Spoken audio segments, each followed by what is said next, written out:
Hi, this is Ryan Smith, and this is my case Chip. We're going to do our first lesson here today. So the first thing we're going to work on is our posture. So basically we want to have the most relaxed, not in the camera, we want to make sure we have the most relaxed posture possible. So first things first, we're going to have our feet shoulder length apart. So then next we always want to make sure our knees are never locked, so you don't have those locked so you can balance easily. Shoulders, they always want to be rested and back. Nothing too tense. Tension is the biggest enemy here. So while we're on the subject of tension, one thing I like to do is to make my body as tense as possible when doing this. So let's bring our feet together first.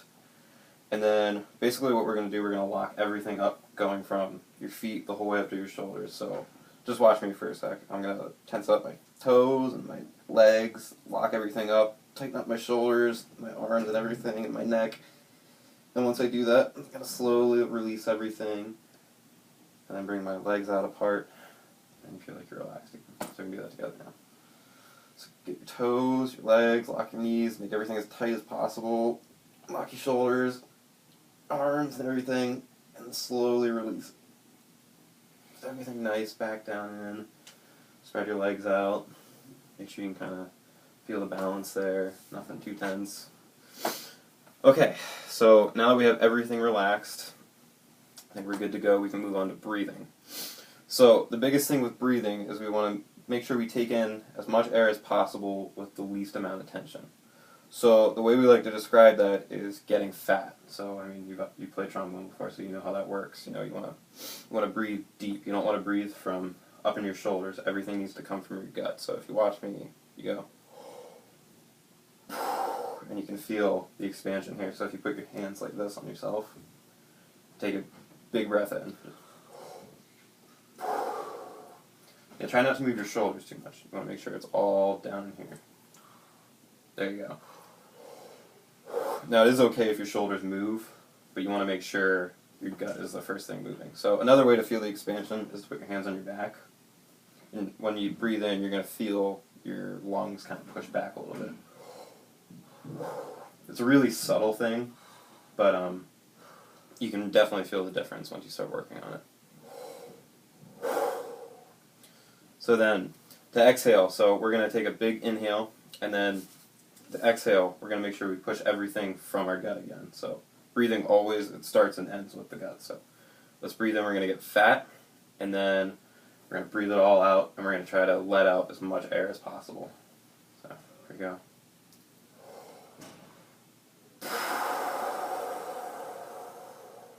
Good. Good.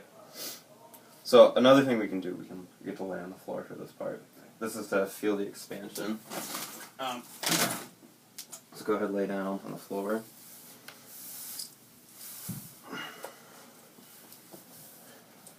And what you're going to do,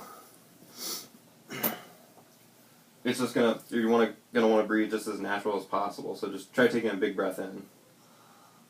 Do you kind of feel your back is kind of like pushing off the floor a little bit because of it? Mm-hmm. Yeah, that's exactly the kind of breathing you want to do. So try that again, so you get the feel for it. Good. Okay, now stand up. So my back should be coming off the floor? A little bit. It doesn't need to be like the whole way off the floor or anything, but you need to feel that expansion. It's subtle. It's not going to be lifting you off the floor or anything. All right. Okay, cool. So that takes care of breathing. So now we're going to work on the initiation of sound. So the way we like to we want to imagine this is that there's like a P in our gut. And have you ever seen they use them in like hospitals and whatnot to check people's breathing. I can't think of the exact name for it, but it's like there's a little tube on it, and then there's like a dial, and you blow into it, and you move the ball. Yeah. So it's going to be kind of the same sort of thing. We're going to imagine like we have one of those in our gut. So we have that ball in our gut, and then our breathing is going to push that ball up. Because when it comes to singing or basically any type of wind playing, the whole motor of it is your breathing. Your vocal cords are up here, but what's going to move the vocal cords is your air. So everything has to come from down here. A lot of people think the singing comes straight from the throat, but really it's all going to be based in your gut. So everything starts and ends in the gut. So let's imagine that there's a little P in our gut. Then we're going to take a big breath in, and we're just going to try to make a sound. So I'll show you what I mean. We're just going to... Oh, and just any pitch or anything. Just imagine that coming up. Yeah, really supportive though. Like, thump, thump. Yeah, good, good. Let's try to hold it. I'll count. Let's try to hold it for 4 counts. I'll do it with you. 1, 2, 3. Good, good. Okay, so now what we want to imagine.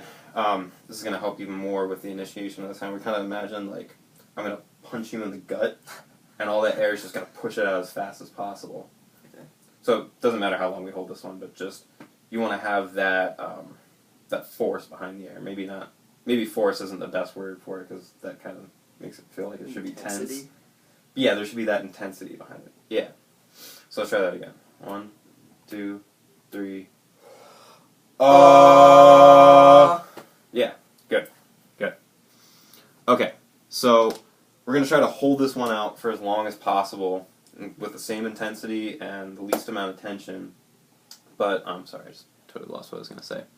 But we want to make sure that we keep the P going with the same amount of intensity and everything. We don't want to let it fall back down as we're singing. So let's try to hold it as long as we can. 1, 2, 3.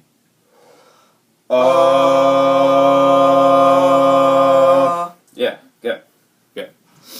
Okay, so now we're going to move on to making a sound. So, I think I might have jumped a little bit ahead. So actually, we're just going to backtrack a little bit. I jumped a little bit ahead of myself. So, again, with the initiation of sound, let's just work on it with a breath.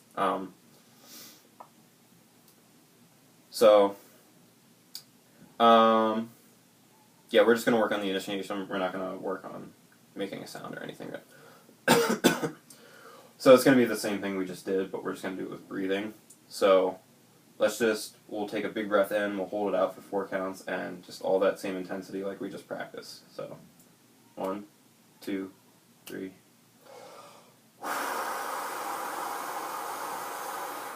Good. Let's try it again. 1, 2, 3.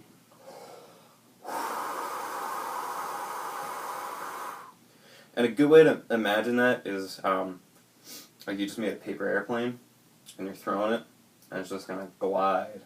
And you want to make sure the paper airplane is just, your air is the paper airplane just going through.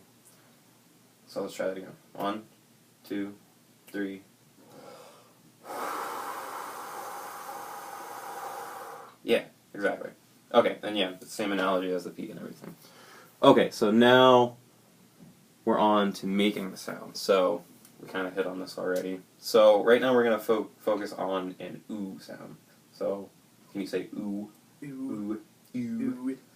So yeah, it's just you're gonna make a circle with your mouth basically. With that ooh, we're now gonna do a siren. So basically, what that's gonna be is you're just gonna sing up as high as possible. This isn't meant to sound pretty or anything. It's just a warm up sort of thing.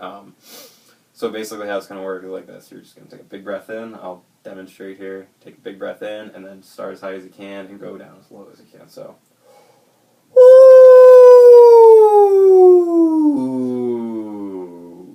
Just as high as possible and as low as possible. Alright. Here we go. 1, 2, 3.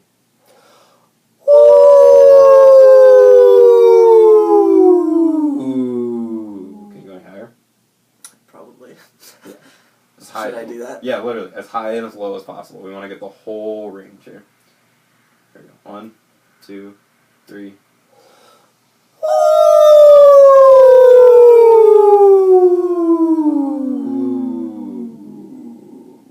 Yeah, good. Now let's do that again, but keep in mind the whole P analogy. You want to make sure everything is really supported the whole time. A strong, intense stream of air. Right. So, 1, 2, 3.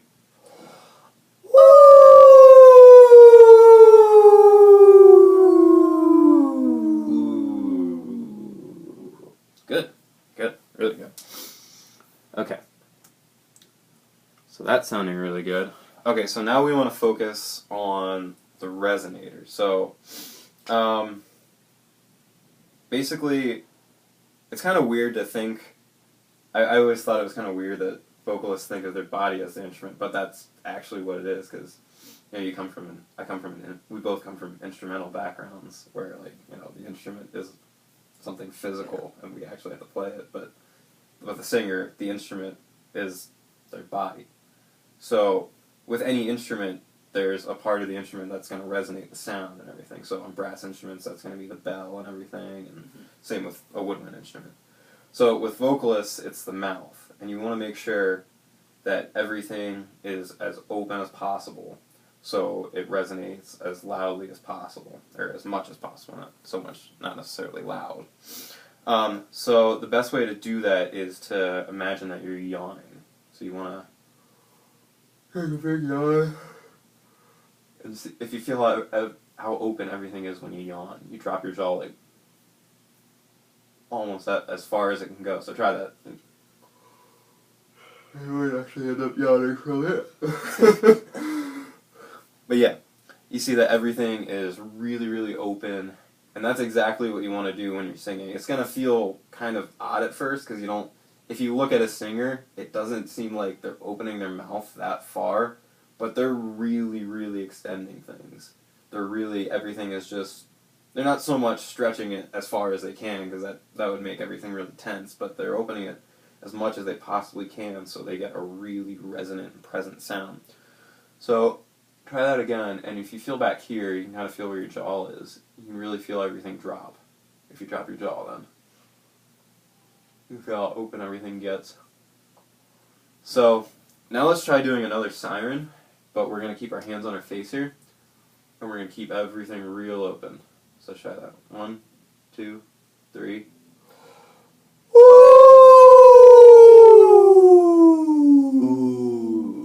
Yeah, don't close things up as you go down. Keep everything open the whole time. As soon as we start, drop your jaw as much as possible. 1, 2, 3.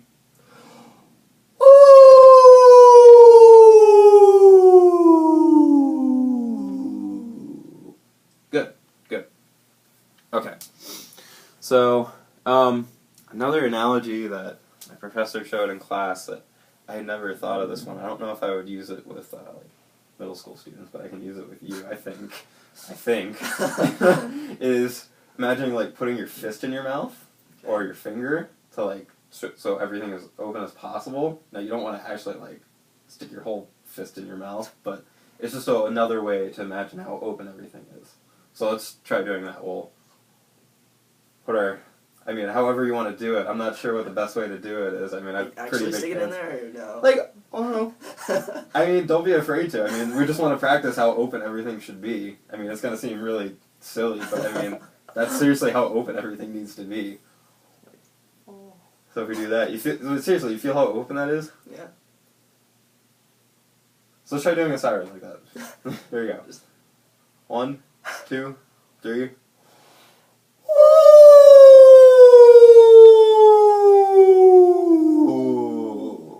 So let's do another siren, but don't actually put your fist in this time, but with the same open and resonant sound. 1, 2, 3.